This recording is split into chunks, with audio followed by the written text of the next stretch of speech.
Hello guys and welcome back to my channel सिर्फ IAS.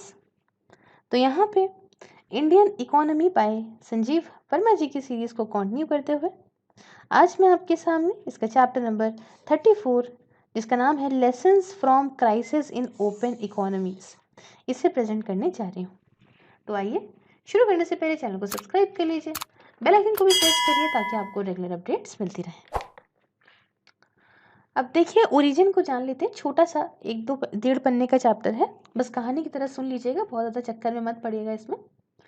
देखिए, before talking about the global crisis के बारे में, मेन जो चैप्टर का नाम है उसके बारे में बात करने से पहले ये समझिए कि हम पहले चीज़ों को एक साथ समझते हैं, ठीक है, कि क्या आखिरकार वजहें थी, क्या मिथ है ना, या भाई क्या हमने लेसन सीखा फॉर कंट्रीज इंडिया इंडिया जैसे भारत जैसे कंट्रीज के लिए क्या सीख मिली, और ऐसे ही भारत जैसी और जो इमर्जिंग इकोनॉमीज हैं उनको क्या सीख मिली, हम सब कुछ जानेंगे। ठीक है, देखिए, एज अ ओपन इकोनॉमी का मतलब क्या होता है कि भाई यहाँ पे ओपन पॉलिसीज हैं, ओपन इकोनॉमी है, फ्री ट्रेड चल रहा है, फ्री ट्रेड नहीं कहेंगे, मतलब आराम से जो है ट्रेड चल रहा है दूसरी कंट्रीज के साथ में, है ना। तो ये सब एकदम ओपन इकोनॉमीज, इन्वेस्टमेंट वगैरह आ रहा है प्रॉपर।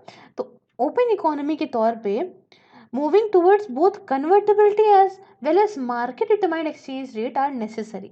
अब देखिए, ये मार्केट डिटरमाइंड एक्सचेंज रेट क्या होता है, फुल कन्वर्टेबिलिटी क्या होती है, मैनेज्ड जो है एक्सचेंज रेट क्या होता है, ये सारा कुछ हमने 29 चैप्टर में डिस्कस करा है। 29 ही शायद चैप्टर है, 29 या 30 चैप्टर है। अच्छे से जाके पहले सब समझ लीजिएगा। यहाँ पे इन ये बड़े बड़े कॉन्सेप्ट को नहीं समझा रही मैं, और ना किताब में समझाया है। क्यों? क्योंकि पहले ऑलरेडी सब समझ गए हैं, तो स्टार्टिंग से सारे चैप्टर्स को करते हुए आएगा, सो दैट आपका कॉन्सेप्ट क्लियर है। तो फिर से वापस आते हैं। तो जब कोई कंट्री अपनी इकोनॉमी को ओपन करती है तो फुल कन्वर्टेबिलिटी और मार्केट डिटरमाइंड एक्सचेंज रेट ये बहुत ज़रूरी हो जाते हैं, बहुत ज़रूरी हो जाते हैं। और ये नेचुरल तरीके से, हाँ, आउटकम है, नेचुरल आउटकम है कि हाँ ऐसा होगा, अगर आप ओपन करोगे तो ये तो ज़रूरत पड़ेगी ही पड़ेगी। ठीक है, but slow gradual and conscious over a period of time. देखिए, ये तो हो जाएगा, ठीक है, आपने कर दिया, लेकिन बहुत ही धीमे धीमे चीज़ों ये ऐसे होंगे, बहुत ही धीमे धीमे सही तरीके से हमें इन चीज़ों को आगे इम्प्लीमेंट करना पड़ेगा। ज़रूरत तो देखिए होती है कन्वर्टेबिलिटी की, मार्केट माइन एक्सचेंज रेट की, लेकिन यहाँ पे जो है हमें इन चीज़ों को धीमे धीमे ग्रेजुअली आगे बढ़ाना होगा।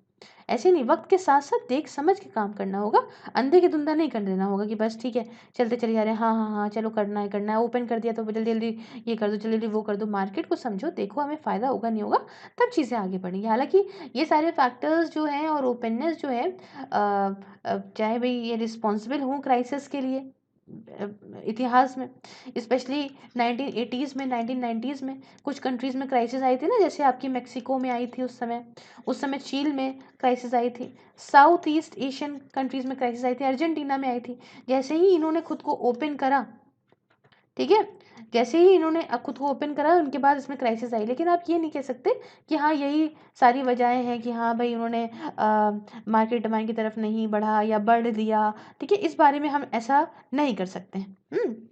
अभी सब नहीं कह सकते, अभी हम बात समझते जा रहे हैं धीमे धीमे।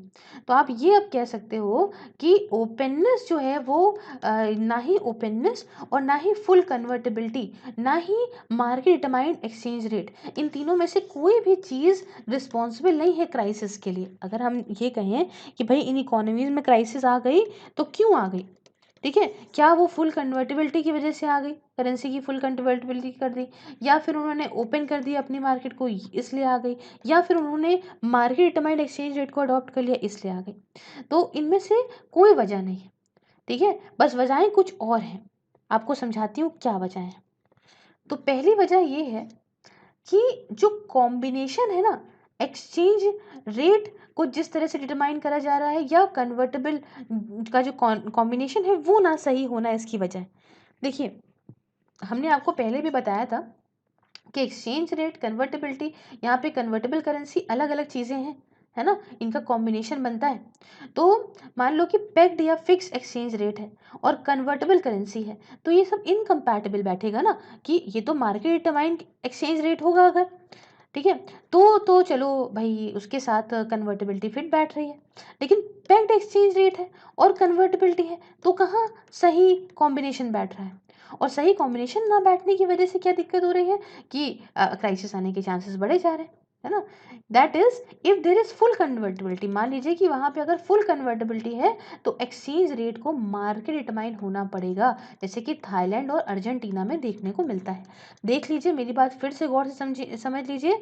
आई थिंक चैप्टर नंबर 28 से लेके 30 के बीच में जो है सारा कुछ दिया हुआ है, and I have explain this very elaborately कि भाई आखिरकार क्या होते हैं, कॉम्बिनेशंस क्या होते हैं, पैक्ड एक्सचेंज रेट क्या है, मार्केट डिटरमाइन चीज़ें क्या हैं। तो सब कुछ आपको स्टार्टिंग से पढ़ते हुए आना है, अचानक से हर चैप्टर में एक्सप्लेनेशन नहीं मिलेगा, समझे। तो भाई पहली रीज़न तो ये कि कॉम्बिनेशन बढ़िया नहीं है, कि एक्सचेंज रेट के जो है उसके हिसाब से कन्वर्टिबिलिटी को लगाओ। ऐसा ना करो भैया फिक्स के साथ लगा दिया, कन्वर्टिबिलिटी लो लेट के डूब गए। तो पहली वजह क्राइसिस की है।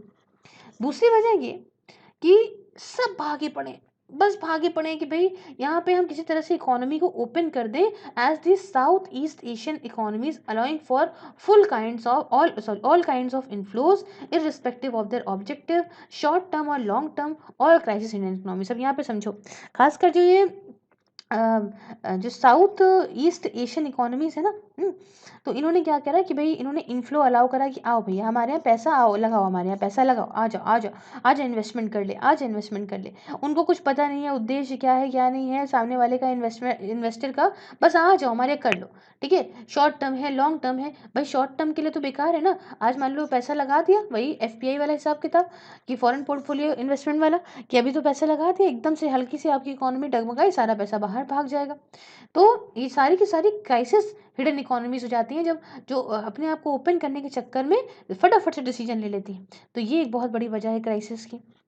क्राइसिस की तीसरी वजह ये है कि कोई मॉनिटरी मैकेनिज्म का ना होना, ठीक है। कि भाई जैसे मान लो कि करंट अकाउंट डेफिसिट या डीएसआर, तो ये सारा का सारा जो है ना साउथ कोरिया और मेक्सिको के अंदर अगर आप देखोगे तो ये जो काफ़ी क्रिटिकल पैटर्न जो हैं इनको मॉनिटर करने के लिए कोई मॉनिटरिंग मैकेनिज्म नहीं था, इस वजह से यहाँ पे क्राइसिस देखने को मिल गई थी।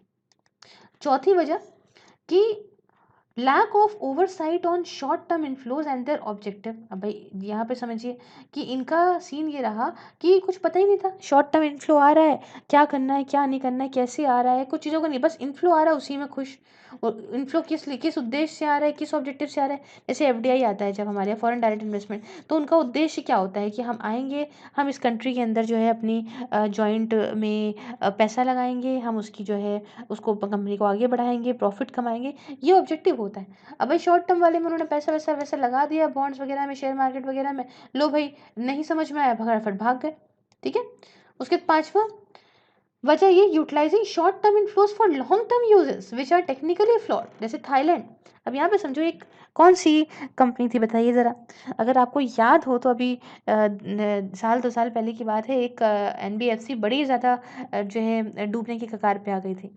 रीज़न यही था कि मान लीजिए कि शॉर्ट टर्म इन्फ्लो आया है ना, उस कंपनी उस जो मैं उसकी बात जो कर रही हूँ जिस एनबीएफसी की, वो बात तो अलग है। उसने तो लोन लिया था शॉर्ट टर्म और इन्वेस्टमेंट कर दिया था लॉन्ग टर्म में। अब यहाँ पे अगर मैं आपको समझाऊँ तो भाई मान लो कि ये कंट्री ए है, यहाँ पे कुछ शॉर्ट टर्म पैसा आया, सपोज करिए कि 2 साल के लिए 1 साल के लिए ऐसा पैसा आया। अब इसने क्या करा, अरे पैसा आ गया पैसा आ गया पैसा आ गया, इन्होंने उठा के कुछ ऐसे प्रोजेक्ट में पैसा लगा दिया जहाँ से रिटर्न जो है वो 6 साल के बाद आएगा। अब बताइए क्या करोगे, ये तो गलत है ना। अब इनको तो साल 2 साल में आपको देना है, पैसा आपका 6 साल बाद आएगा, तो भैया आप तो बर्बाद हो जाओगे ना। तो ये एक वजह है। हम्म? उसके बाद आखिरी वजह ये कि and over investment and absence of prudential norms on lending, एक ओवर इन्वेस्टमेंट करना या कोई प्रॉपर नॉर्म्स नहीं है लेंडिंग के लिए, जैसे साउथ कोरिया में केस हुआ था। तो ये एक कहानी पूरी पूरी जो इतिहास से मैंने अभी तक बता दी क्या है क्या नहीं। अब आई बात की फंडामेंटल्स टू ओपननेस।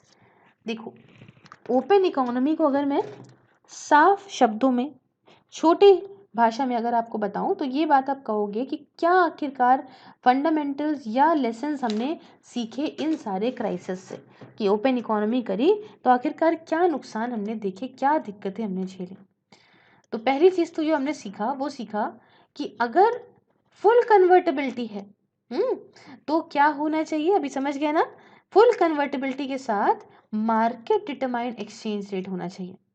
ठीक, दूसरी सीख हमने ये सीखी कि there should be an oversight mechanism. देखो जो पीछे दिक्कत है वही यहाँ सोल्यूशन है कि भाई एक ऐसा मैकेनिज्म हो, रेगुलेशंस ना हो जिसके ऊपर, and not regulations on all inflows their nature and objective, destination sector and also on the CAD and the DSR levels. मतलब यहाँ पे ऐसा हो कि एक ऐसा मैकेनिज्म हो जो पूरा कुछ देखे, समझे कि क्या चल रहा है, कितना पैसा आ रहा है, क्या ऑब्जेक्टिव से आ रहा है, किस किस नेचर का पैसा है ना, कहाँ पैसा लग रहा है, साथ में करंट अकाउंट डेफिसिट वगैरह को भी देखे। ठीक, तो ये मैकेनिज्म हमें लगा कि हाँ ज़रूरत, सही बात है। तीसरी हमने सीख ली कि कमर्शियल और फाइनेंशियल वायबिलिटी जो प्रोजेक्ट्स की है और प्रोजेंशियल नॉर्म्स जो लैंडिंग के हैं, इन्हें कभी आप कॉम्प्रोमाइज़ मत करिए कि भाई प्रोजेक्ट कब तक बन रहा है, ठीक है, और कितने दिनों के लिए हमने पैसा लिया है, दिया है, ये बात याद रखिएगा अच्छे से। कि मान लो कि 10 साल के लिए आपने पैसा दिया 2 साल के लिए, और प्रोजेक्ट जो है वो बन के तैयार होगा 10 साल के बाद, तो 10 साल के बाद उस कंपनी को पैसा मिलना शुरू होगा, है कि नहीं? तभी तो आपको लोन लौटा पाएगी। अब आपने तो दे दिया 2 साल के लिए, अब उसने बनाया ही नहीं, तो आप वो हो गई डिफॉल्टर, आपका पैसा गया डूब, है ना? तो ये हमने सीखी। चौथी सीख हमने सीखी कि robust financial sector having a ability to understand risk. एक ऐसा फाइनेंशियल सेक्टर आपके पास हो जिसे पता हो कि आखिरकार रिस्क क्या है ना? रिस्क मिटिगेट किस किस तरीके से हम इस रिस्क को जो है मिटिगेट कर सकते हैं या अवॉइड कर सकते हैं या इसको रोक सकते हैं, है ना? अपनी खुद की कैपिटल इतनी हो कि उस पर्टिकुलर फाइनेंशियल सेक्टर के पास में, जिससे वो रिस्क एब्जॉर्ब कर ले, जो भी खतरा है वो एब्जॉर्ब कर ले। तो रिटर्न, ये जो कहते हैं ना लोग कि हम फिर से वापस इनवर्ड लुकिंग इकोनॉमी की तरफ चले जाएं, क्लोज्ड इकोनॉमी कर लें अपनी, तो ये सोल्यूशन नहीं होगा, है ना? अभी भी देखिए बहुत चीज़ें और भी हैं कि क्राइसिस के बाद स्पेशली कुछ कंट्री जैसे कि साउथ ईस्ट एशियन इकोनॉमीज हो गई, साउथ कोरिया हो गई, रशिया हो गई, चीन हो गई, अर्जेंटीना हो गई, मेक्सिको हो गई, ये देख रहे हैं कि सारी की सारी कितनी क्राइसिस झेली थी, लेकिन फिर से अगर आप कहो तो फिर से इन्होंने इन्वेस्टमेंट अट्रैक्ट करा, फिर से इनका ग्रोथ बढ़ा, फिर से इनकी इनकम और ज़्यादा बढ़ गई। रशिया वगैरह को देखिए ना, इनकी ग्रोथ जो है, या आप कह सकते हो कि ग्लोबल क्राइसिस में झटका लगा था, बट अब क्या हुआ, जब ये वापस आई, अब खुद को ओपन करा इन्होंने, तो ये और तेजी से पैसा कमाने लग गई, और चीज़ें इनके पास आने लग गई, है ना? तो वापस से इनवर्ड लुकिंग या क्लोज्ड इकोनॉमी की तरफ जाना वजह नहीं है। वजह ये है, मतलब ये सोल्यूशन नहीं है। सोल्यूशन ये है कि हम किस तरीके से अपनी उस चीज़ से वापस रिकवर करते हैं और किस तरीके से अपने आप को बढ़ाते हैं। This is not to question the fundamental of openness of an open economy, but to understand that future lies in an open economy. तो अभी यहाँ पे समझने के लिए नहीं है कि हमने क्या लेसन सीखा ओपन इकोनॉमी से, क्राइसिस से, ये वो, बल्कि हमें ये समझने की ज़रूरत है कि फ्यूचर जो है हमारा वो ओपन इकोनॉमी में ही है।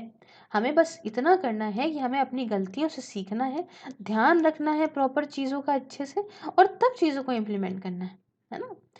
कि भाई सरकार, हमारी जो इंडियन गवर्नमेंट है जो वो अभी कर रही है वैसे ही करना है। इवन अगर हम चाइना की बात करें तो ये आप कह सकते हो कि ये लीडर है as an open economy, but China और इंडिया के बीच में अगर हम देखें तो India ahead on both this count of market determined exchange rate, even though managed. हमारे यहाँ मैनेज्ड क्यों है, सब कुछ मैंने बताया, क्योंकि आरबीआई इंटरफेयर करती है, लेकिन indirectly. Moving toward convertible currency, तो खैर हम कन्वर्टेबल करेंसी की तरफ जा रहे हैं, हमारा मार्केट डिटरमाइंड एक्सचेंज रेट वहाँ ही नहीं है, ठीक है सब कुछ ओपन ओपन, लेकिन वहाँ फिक्स्ड है। तो ये कुछ कहानी हमने डिस्कस कर ली, और इसी के साथ हमारा चैप्टर यहाँ पे कंप्लीट हो जाता है।